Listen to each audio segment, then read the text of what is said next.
ഇഡ്ഡലി, ദോശ, പുട്ട്, ചമ്മന്തി തുടങ്ങി നമ്മുടെ സ്വന്തം ബ്രേക്ക്ഫാസ്റ്റ് വല്ലപ്പോഴെങ്കിലും കഴിക്കാണ്ട് എന്താ അല്ലേ? പക്ഷേ ഇവിടെ ഇതൊക്കെ മേടിക്കുക എന്ന് പറഞ്ഞാൽ കുറച്ചധികം ചിലവേറിയതാണ്. അപ്പോഴാണ് നമ്മുടെ റേവേ സൂപ്പർ മാർക്കറ്റിൽ പുട്ടുപൊടിയും അരിപ്പൊടിയൊക്കെ കുറച്ച് വിലക്കുറച്ച് കിട്ടുമെന്ന് അറിഞ്ഞത്. എന്തായാലും അങ്ങോട്ട് പോകാമെന്ന് വിചാരിച്ചു. പോകുന്ന വഴിക്ക് ഞങ്ങളുടെ ആക്രിയും കൂടെ ഇട്ടേക്കാമെന്ന് വിചാരിച്ചു. തെറ്റിദ്ധരിക്കേണ്ട, ഇത് മുഴുവൻ ഞങ്ങൾ കുടിച്ചു തീർത്ത ബോട്ടിലാട്ടോ. ഇവിടെ ജർമ്മനിയെ സംബന്ധിച്ചിടത്തോളം ഇവിടുത്തെ ടാപ്പ് വാട്ടർ ഒന്നും തന്നെ നമുക്ക് കുടിക്കാൻ കൊള്ളില്ല. അപ്പോൾ കുടിവെള്ളം മുഴുവൻ നമ്മൾ മേടിക്കുവാണ്. അങ്ങനെ ഞങ്ങളുടെ ഒഴിഞ്ഞ കുപ്പി മുഴുവൻ ഞങ്ങളിവിടെ തിരിച്ചിട്ടു. അത് കഴിയുമ്പോൾ ഞങ്ങൾക്ക് അവസാനം 20 യൂറോ കിട്ടിയായിരുന്നു. എന്ന് പറയുമ്പം ഏകദേശം 1900 രൂപയ്ക്കടുത്ത്.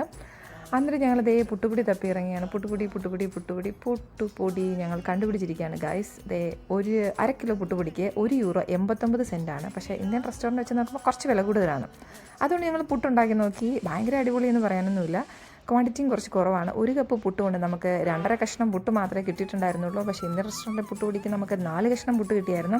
അപ്പോൾ രുചിയിലും ഗുണത്തിലും ഒരു പിടി മുന്നിൽ ഇന്ത്യൻ റെസ്റ്റോറൻറ്റ് തന്നെയാണ് ഗായ്സ്.